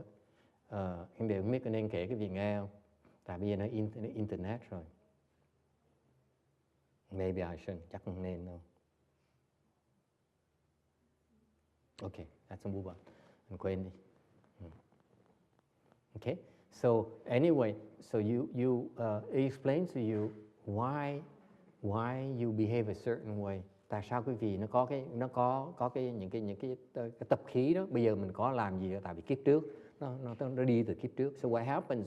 Your habit energies come from prior lives. Okay? Question, ai thắc mắc gì không? Ví dụ, for example, ví dụ, okay? One of my Dharma brothers, một trong vị sư huynh của thầy đó, we became novices together about 20 years ago, over 20 years ago. Chúng tôi xuất gia với Ngài Tiến Hóa under Master Shay Hoa about 20 plus years ago, over 2 decades ago. Okay? And he was at the CTB for about a year or two. Hồi đó ông làm công quả ở chùa Vạn Phật hình như 1-2 năm rồi. And then he was allowed to lead the home line. Rồi sau họ được xuất gia. Okay? And so after we became a left home person for about 10 months. Lúc đó xuất gia khoảng chừng 10 tháng. There was a full ordination. Có một cái đại giới đàn. So we all applied to become fully ordained. Thì chúng tôi đều xin thọ giới hết. Even though it's only 10 months, mặc dù có 10 tháng thôi, but usually at least a year. Thường họ đòi 1 năm mới được. So we only had 10 years, 10 months, and then we applied. Even so, everyone approved. Mặc dù như vậy, cái hội đồng tất cả ai cũng đồng ý hết, except for the abbot of the CTTB, trừ cái ngài phương trưởng của chùa Vạn Phật. He says, no, I refuse. Không chịu. And the more senior monks agree, but this a younger monk, những cái vị mà cao tăng hơn đồng ý cho xuất gia, cho thọ đại giới, mà cái ông Hằng Luật còn trẻ mới có được phương trưởng, mới có 10 năm mà không đồng ý, chặn lại. So Hằng Lư stopped it. So as a result, he couldn't leave the home life. He couldn't become fully ordained. Chúng tôi bị hỏng cẳng, không được thọ đại giới. And we were very upset. Chúng tôi giận dễ sợ. We were very upset with this guy, Hằng Lư. Yeah. And so my Dharma brother, he is very, very upset. And he says, I'm quitting. Ông sư huynh thầy, ông giận vậy sao, ông buồn vậy sao. He says, everyone else agree. Hằng sure agree, thầy Hằng thật đồng ý. The other monks agree. You know, tất cả vị sư kia đều đồng ý, except for this one Hằng Lư. He refused. Mà ông này trẻ nhất mà lại không đồng ý. Okay. So he says, I am very dejected. I want to quit. Ông nói thôi, tôi bỏ, tôi muốn rút lui. And that night, okay, the night before, he would say the following day I would put in my tender my resignation. Ngày hôm sau tính bổ đơn để em xin rút lui. That night he dreamt of Venerable Shen Hoa. Tối đó mơ thấy ngài tiến hóa. Okay. So he saw his dream. Mơ thấy cái này. He saw a temple, thấy một cái chùa. And the three people, có 3 người tu ở đó. 3 people living there. Okay. He wasn't sure the faces, cái mặt thì không thấy rõ. But one person is Master Shen Hoa. Người thứ nhất là ngài tiến hóa. Mặc dù không thấy cái mặt, he says very clearly, he says the face is not like him, but that person to him is clearly Master Shen Hoa. Thấy rõ ràng là ngài tiến hóa. He knew it's Master Shen Hoa, even though it doesn't look like it. Okay. The facial expression này, trong cái giấc mơ đó, cái nét mặt không có rõ. The face is not clearly Master Shen Hoa, but he knew it's Master Shen Hoa. Biết rõ ràng là cái ngài tiến hóa. And this monk here is and the second monk is him. Người thứ nhì là ông sư. A monk, fully ordained monk, that's him. Người thứ nhì là ông sư này là ông sư huynh của thầy. So far so good. Number 3, he Hận Lü. Người thứ 3 là ông Hận Luật. 3 người tu với nhau. 3 of them practicing together. Okay? And next scene là cái màn sau. Okay? Is like Hận Lü, the monk, also a monk. Hận Luật cũng là một cái sư nữa. He was doing his washing his clothes. Ông Hận Luật mới rửa áo quần xong. Okay? Mới giặt áo quần xong. And he was putting it in on the clothesline to dry. Treo lên để cho áo nó khô. Mấy cái đồ tăng đó, mấy đồ áo quần người xuất gia đó. And đang treo đồ cho nó khô. And my Dharma brother would come over and pull the strings that I fold on the ground. Và ông sư huynh của thầy tới dùng cái gì giật cho nó rớt xuống đụng đất, dơ hết tất cả. So and then he immediately understood. Đó ông lập tức ông hiểu ngay. Nó là lúc trước là ông kia tu cản ông lại. So he immediately got the message. In a prior life, Master Shen Hoa showed him that in a prior life, Hận Lü and him was practicing together, and he's the one who stopped Hận Lü from practicing, giving Hận Lü all kinds of hassle. Thì kiếp trước cái ông sư huynh của thầy là chuyên môn kỳ đà cẳng bụi, thọc gậy bánh xe, không cho Hận Luật tu. So now he's paying back. Bây giờ được tới trả đũa lại. Dễ sợ không? Isn't that amazing? And that's the penetration of prior lives. Đó là cái vị đấy, cái túc mạng thông là ý nghĩa như vậy. Finally, number 5. Cái ngũ thông, ngũ thông là cái gì? What's the fifth spiritual penetration? Ai biết không?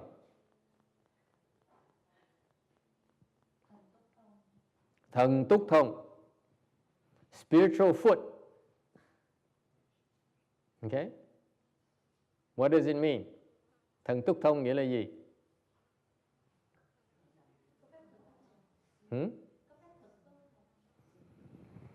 You're able to disappear into the earth. Quý vị có thể đi biến mất, đi vào đất. Here, in Rosemead, quý vị chui dưới đất ở đấy. And come out in Trump Tower. Oh no, I know. You call it, what's so great about it, huh? mình biến mất ở đây, mình xuất ra cái chỗ khác. Đó gọi là thần túc thông. Có nghĩa quý vị có đi xuyên qua tường, you can walk through walls. You can go through walls, đi xuyên qua tường. Đấy. Gọi là độn thổ đó. You know, you heard, Chinese have something like you disappear into the earth. Độn thổ đó. Chuông xuống đất. That's called spiritual foot or như ý or如意. Okay. Đó là ngũ thông.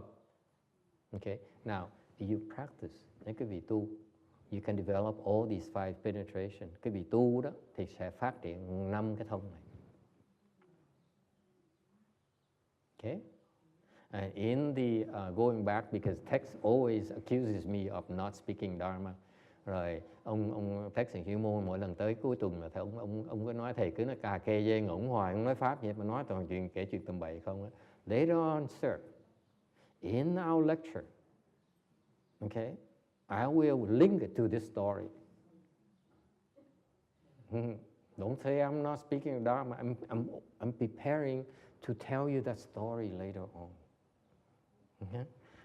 Lát thầy trong tương lai sẽ giảng cho ông biết là cái này sẽ có pháp trong cái it's here in the slides I prepare. Thầy đã chuẩn bị rồi. Okay?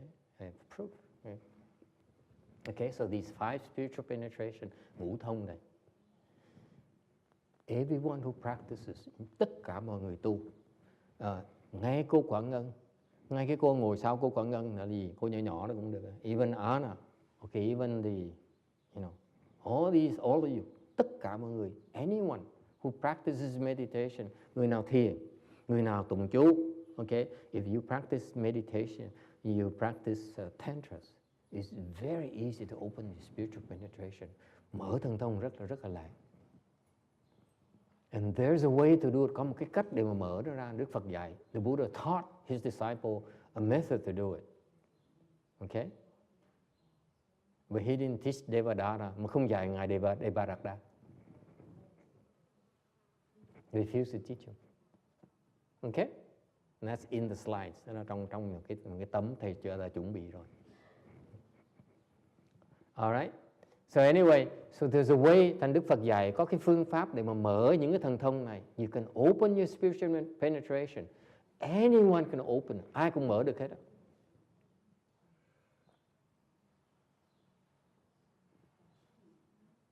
Interested? Muốn biết không?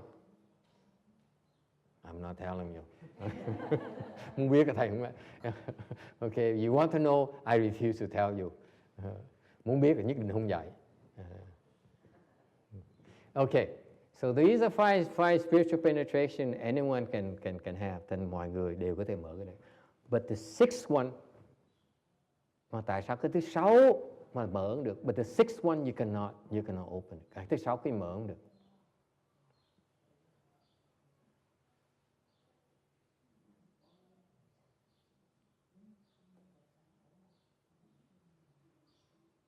And the 6th one, cái thứ 6 là cái gì? Anyone? Ai biết không? Exhaustion of outflows, lậu tận thông. You are no longer, you have no more affliction, cái việc không còn phiền não nữa.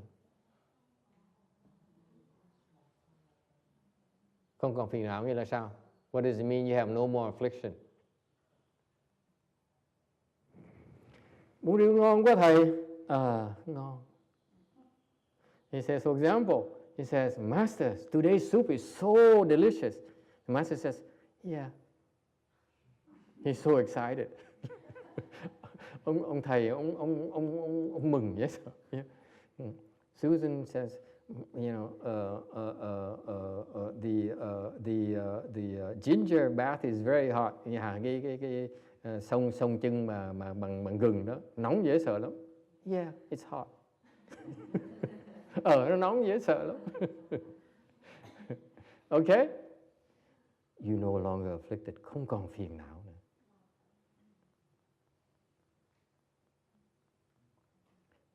You know? Have you tried the gelato in Altadena text? No. Delicious. Yeah, it's delicious. Huh? And that's the lack of affliction. Isn't that cool? Cái đó là cái vị hoàn toàn cái tâm nó không còn phiền não nữa. You have no more affliction, none whatsoever. Master, I adore you. Yeah. Thầy ơi thầy, con kính phục thầy lắm.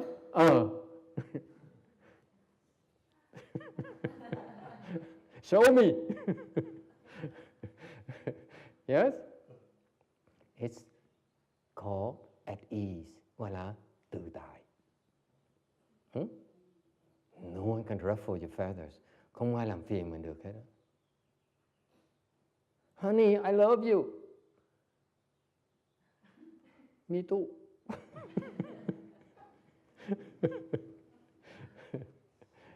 Em yêu anh cũng vậy. Yeah? All right? Why is that? Why is that? The gods cannot have the six spiritual penetration. Tại sao mấy cái vị thiên thần không có cái lục thông được? Why is that? Because only sages can have this spiritual penetration. Có những cái vị hiền thánh mới có được cái lục thông. Cái thần thông thứ 6 này, cái người thường có không được. Ordinary people are full of afflictions. Cái người phàm phu nó toàn là phiền não không. It's not until you become a sage that's when you no longer are afflicted. Chỉ cái vị phải trở thành thánh nhân mới là không còn cái phiền não này. And by the way, there's a hand and I will develop this exhaustion of afflictions. Và có một cái bàn tay thủ nhãn mà cái vị tu sẽ mở cái lầu tận thông này. Cái bàn tay trái, it's a left hand.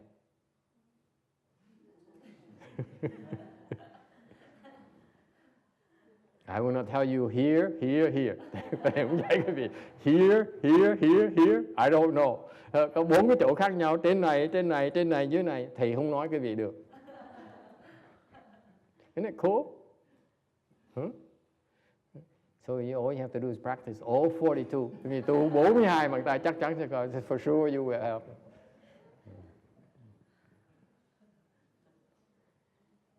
Well, actually, 21. Chỉ cần tu 21 bàn tay. Remember, it's left hand, so it's only do 21 of these. Yes. Is that hard or soft?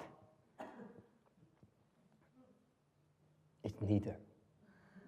I know what it is. Okay. Nghe được có ngân hiểu. Thành ra mấy cái vị cõi trời ta không có được vì vậy. Người ta vẫn còn phàm phu, ta không có, ta còn phiền não. So that's what distinguishes between ordinary people and sages, is that sages they have no more afflictions. Thành ra cái người thánh nhân ta không còn phiền não nữa.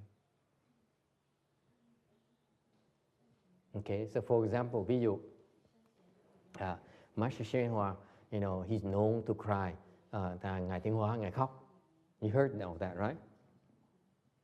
When his disciple Hận Tao left, he cried.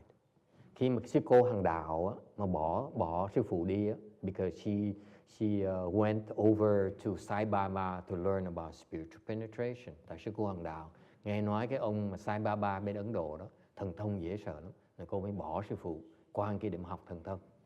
He says, I want to learn spiritual penetration. You don't teach me, I'm going over there. Sư cô nói là tôi qua kia, con học thần thông. Sư phụ cũng dạy thì con học. But it's because Master Hoa didn't tell her which hands and eye will develop the six spiritual penetration. Đó, tại vì Ngài Tiến Hóa cũng giấu nữa. Hằng Đạo cũng chưa dạy đâu nữa. Hận Tao has a heavenly eye. Cô Hằng Đạo có được thiên nhãn thông. She opened her spiritual eyes, her heavenly eye. Cô Hằng Đạo đó mở được cái thiên nhãn. Có người nghe chuyện đó chưa? Cô mở thiên nhãn. Cô mở được cái thiên nhãn. Tại sao mà cô không có thấy sư phụ là gì? Mà sao mà cô bỏ sư phụ đi? Thầy không biết nữa. Tại cô dốt, sao nói. Cái lòng tham đó con. Cái lòng tham đó con. Lòng tham. Tham quá.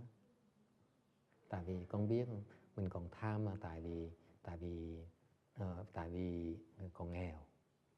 Cái người mà giàu đâu có tham làm gì. Cô mới được cái thiên nhãn thông, cô nghĩ là hay lắm. Thì cái thiên nhãn thông có kỳ mốc gì đâu mà tham. Trong cái ngũ thông đó là cái tha tâm thông là cũng là hay lắm rồi mà sao mà còn. Cô đâu có tha tâm thông, cô chỉ có thiên nhãn thông thôi. Loại thấp. Tại thiên nhãn thông nó có nhiều cái loại, nhiều cái trình độ khác nhau. Chẳng cái thiên nhãn thông của cái người A La Hán, sơ quả, nhị quả, tam quả, tứ quả nó khác nhau. Rồi cái thiên nhãn thông người A La Hán tứ quả nó còn thấp cái thiên nhãn thông của người Bồ Tát. Thành ra cái trình độ nó khác nhau nhiều. Cái cô hàng đạo đó có thiên nhãn thông loại thấp, tại còn tham. So she asked, Gojin asked, why is that this nun here had opened the heavenly eye and she still wants more? I said, because her heavenly eye is at a low level, and that's why you're still greedy. If you really are blessed, you wouldn't be greedy for these things, because they're burden. Quý vị biết không? Các con biết không? Mấy cái thần thông á, đừng có phiền lắm. You have, I don't recommend you have spiritual penetration. Quý vị đừng có tham mấy cái thần thông, nó phiền lắm. It's a lot of headaches, nhức đầu dễ sợ lắm. Okay? For example, ví dụ. Okay? If you have, you open the heavenly eye, quý vị chẳng quý vị mở thiên nhãn thông á. Okay? They bug you all the time. Họ tới hỏi thầy, hỏi vì hoài à. Can you open your eye and see where my father is, which heaven my father is? Em nói là thầy mở, thầy coi thầy cha con ở cái cõi trời nào vậy? Yes, Master, I'm a ardent supporter of you. Con là theo thầy đã 10 năm trời. Vậy con muốn biết cha con ở đâu. Please tell me where my father is. They come harass you all with such demands all the time. Mà thôi xin xỏ cái đầu hoài à. Biết là làm cái gì? Why do you need to know? Okay? What about the heavenly ear? Cái một thiên nhị thông nói. Okay? They all want to ask you. They come harass you all the time. Nó tới cái xin xỏ mình hoài à. Okay? And then when you have the penetration of others' thought, khi mình biết mình có cái tha tâm thông, like my master does, những cái ông tha tâm thông nó cũng khiếp lắm. His penetration of others' thought is scary, you know. Everyone is frightened. Ai gặp ông cũng khiếp hết. Can you imagine coming to see him and he knows what you're thinking inside? Quý vị tưởng tượng nó gặp ông biết mình suy nghĩ ông biết hết. Scary. No more privacy, không còn cái sự riêng tư nữa.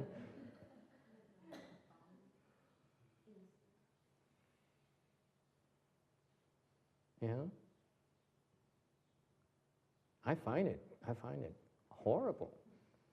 There's some thoughts I don't want people to know. Có những tư tưởng mà thầy muốn người ta biết. Yes. It's called invasion of privacy. Cái đó là người Mỹ mình kỵ chuyện đó lắm. Okay? It's annoying. People don't like it. Không ai thích cái chuyện đó hết. They're scared of you. Ai cũng sợ mình hết. Okay? So these spiritual penetrations are a lot of hassle. Những cái thần thông nó phiền như vậy. Or if you have the heavenly eye, hoặc cái gì mở cái thiên nhãn thông, you know what happens? People come to you. Họ sẽ tới nói cái gì? Này, cho tôi 2 con số.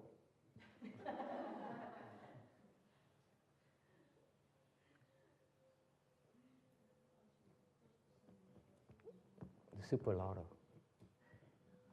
Can you tell me? I split half and half with you. Thầy nói số đề đi. Yes, Anna. What do you want to know?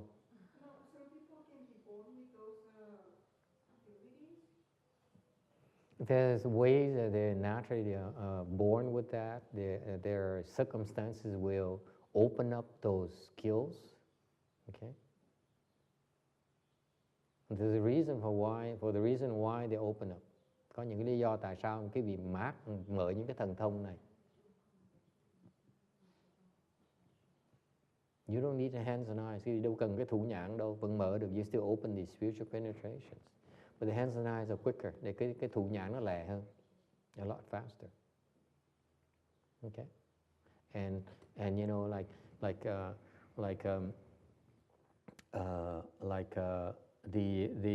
the temple doctor that we don't no longer send people over. Lúc trước có cái ông thầy thuốc của chùa đó.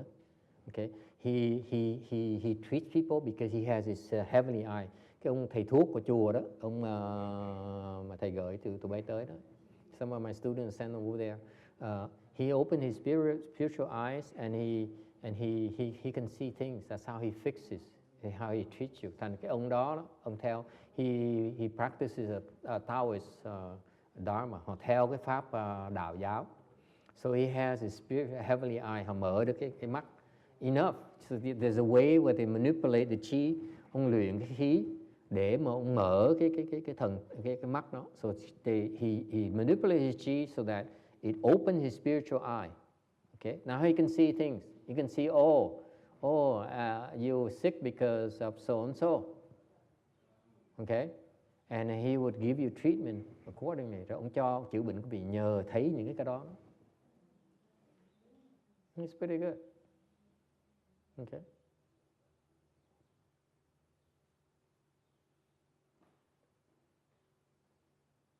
So there's a lot of hassle. You see now, so I know this guy, thành quê ông thầy thuốc này. So he practices his entire life, tu cả đời luôn đó. Có được cái thần thông này, có chữa bệnh. He's very good. He can see some people, see their problems. He can heal people, hoặc chữa bệnh cho người ta. And guess what? He has a lot of people. Có nhiều người tới để xin chữa bệnh. Okay? And to the point where he says, no, I want to stop. Ông nói bây giờ tôi muốn ngừng lại. Why is that? Tại sao vậy? Tại bị bệnh. Because he's afraid to get sick. When you meddle, you pay the price. Chữa bệnh người ta sẽ lãnh cái quả bệnh của người ta. Không chạy đâu được hết đó. Đừng có tham chữa bệnh. Don't be greedy about healing others. Yeah, I know some of you are professional healers. I don't envy you. Những cái người chuyên môn chữa bệnh người khác, thầy thông cảm cho quý vị. Yes, sir.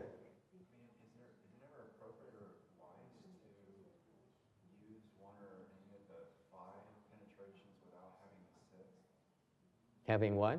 Having sex? Is it wise? Is it wise to use any of the first 5 penetrations without having accomplished the 6th? Is it wise? I don't think so. It's a good question. It's an excellent question. Câu hỏi rất là khôn ngoan. Very smart question. He developed 5 spiritual penetration. Nếu quý vị mở được ngũ thông, nên dùng là không? Should you use them before you open the 6th? Mở được ngũ thần thông rồi, có nên dùng trước khi mà mở cái lục thông là không? I say no. Nếu quý vị mở được ngũ thông mà có rồi đó, thầy khuyên quý vị đừng có dùng. Phải mở lục thông mới nên dùng. After you open the 6th, then you have some wisdom.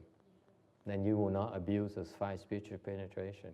Quý vị mở cái lục thông rồi, quý vị mới có thể xài thần thông được. Trước đó mà xài thần thông là sẽ bị vấn đề. You will get into trouble and you cannot handle it. Quý vị sẽ chống chọi không nổi đâu. Yes.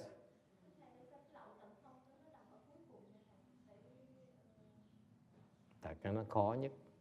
Cái đó nó khó nhất. It's the most difficult is the ending of your affliction. It's the most difficult. Nó khó dễ sợ lắm. It's much easier to open the first 5 spiritual penetration. Cái ngũ thông đầu tiên nó mở dễ lắm. It's very easy. But the 6th penetration is very, very difficult. Và cái lục thông, cái lầu tầng thông đó, nó rất là khó. Most people who cultivate, they don't open the 6th spiritual penetration. Đại đa số những người tu không mở được cái lục thông. Okay? And invariably, everyone who uses the five spiritual penetration tend to get in way over their head.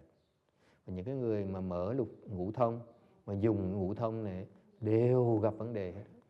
Không chạy đâu được, không, giống như gặp không cách nào mà chạy khỏi cái trời nắng đó. Okay.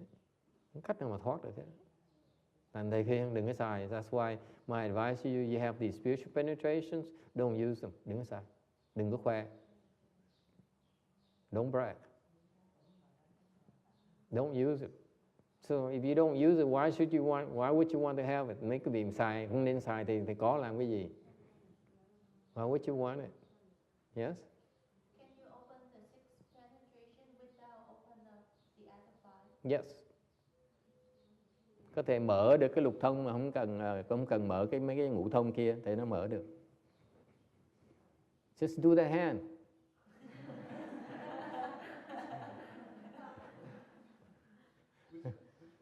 Which one? That one. That one.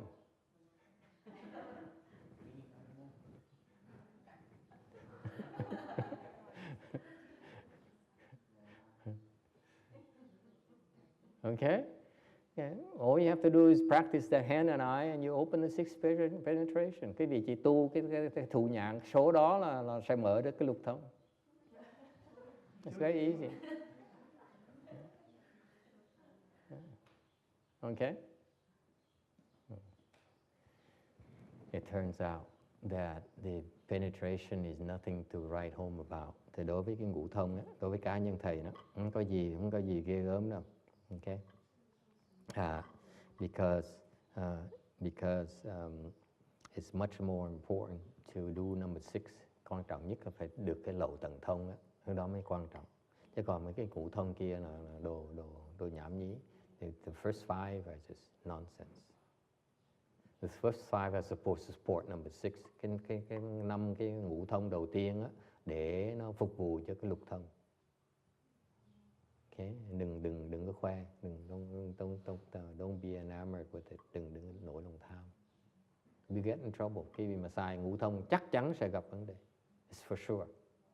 You will run into trouble. Okay? It's not worth it. Đối với thầy không xứng đáng. Anyway, we've been BSing all day and I haven't even got into slide number 1 yet. Thầy nói tầm bậy tầm bạ mà chưa nói tới cái tấm 201 hết đó. Any questions? We only have 6 minutes. Còn có 6 phút nữa, có ai có thắc mắc gì khác không Quảng Ngân? Anyone has any questions left? Yes. Why is it people ask so many questions about spiritual penetration? Sao coi như ngày hôm nay ai cũng hỏi về tầng thông dữ vậy? Nói là I know anything, không biết thầy biết gì bao nhiêu hết đó. Yes?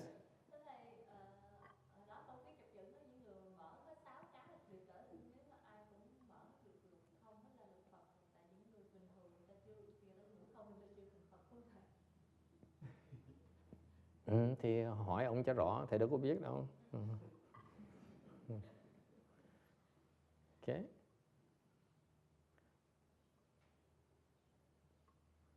Anything else? Có ai có thắc mắc gì khác không? Thầy, mình có cái lục thông đó là tu làm sao mới có cái lục thông? Tu những cái giới gì này? So how do you develop the 6 spiritual penetration? Làm sao mà có lục thông bây giờ? Let me see, where is that slide? Ở đâu ha?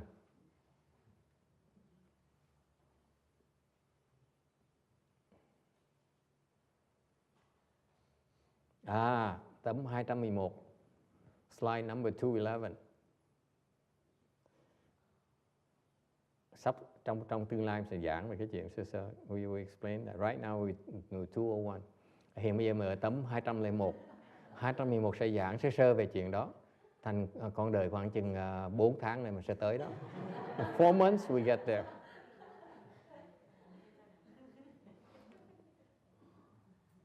But you never know. Sometimes you go slow, sometimes you go fast. Nhiều khi quý vị mỗi tuần phải tới. I advise you to come regularly now.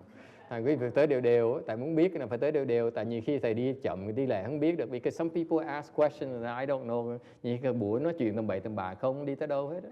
And text is going crazy because he's not learning anything. Ông này ông nội khùng, tại vì ngày ông phí 2 tiếng đồng hồ tới đây ngồi 2 tiếng đồng hồ đau chân lên đau chân xuống mà không học được cái gì hết. Okay, total waste of time. Yes. Yeah. We're going to have a session on the hands and eyes for the 6 spiritual penetration. Mình có thu nhà mình tu một khóa chỉ là lục thông thôi. This one is about spiritual penetration. Yes, sir. Spiritual foot.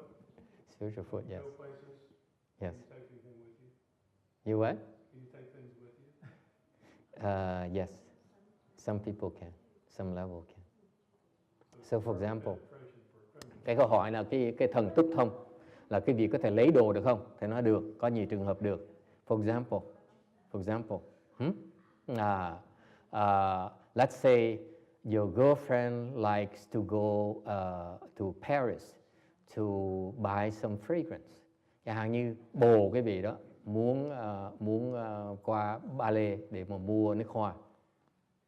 And you being stingy, có cái vị keo kiết dễ sợ lắm. You ask her, what kind do you want?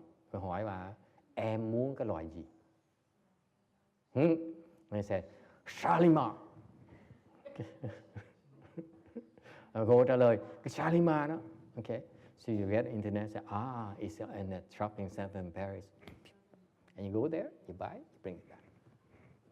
Cái vị có thể tới đó, cái vị dùng cái thần túc thông này, cái vị bay qua đó, chụp cái đó. Make sure you pay, don't break precepts. Qua đó bay, nhưng đều phải lấy cái chai nước hoa, phải trả tiền trước đó nha, xong mới trở về lại, đừng cắp người ta.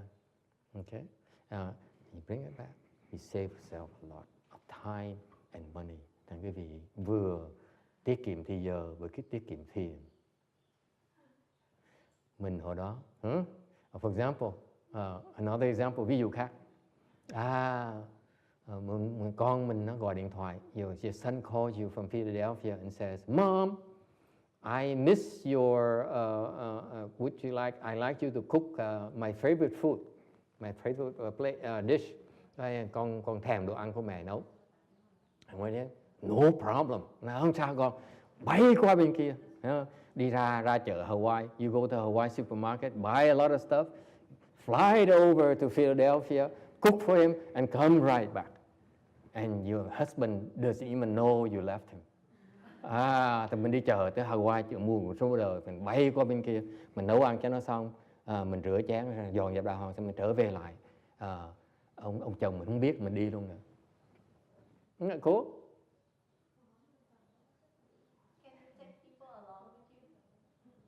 Can you take people? Only if you're under 5-year-old. Chở tới đi được thì mấy người dưới 5 tuổi mới chở được.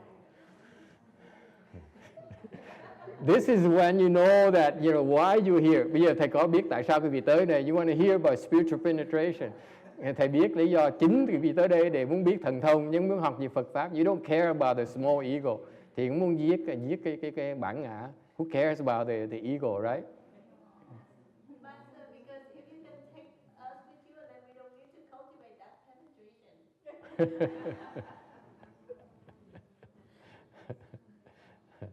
Okay, anything else? Ai có thắc mắc gì khác không? Yes. Cô này ngày hôm nay hỏi nhiều dễ sợ.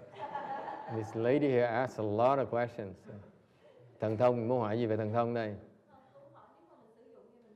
See, she said, I'm not asking for spiritual penetration. What if you use your spiritual penetration, will you lose your blessings? Mất phước không? Ask Susan. Susan, would you lose blessings?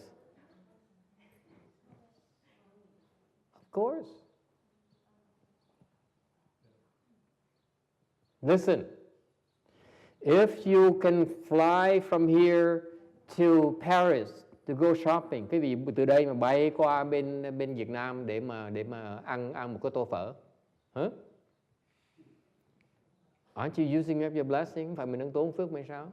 Your blessing, you're using the equivalent of airplane ticket, right? And more, because you save yourself the wait line, okay, and the limousine, all the normal things you do when you go to Vietnam. I mean to Paris. It's your blessing. Mỗi lần cứ bị xài như vậy là tốn phước của mình chứ đâu có chơi. Thành ra vừa thiệt thòi tốn phước mình, mà vừa mà tới coi rầy mình hoài, tới xin mình hoài, cứ khèo mình hoài. They always come and ask, come on, honey. Okay? All right. We stop here today. We pick up where we left off again, the same place.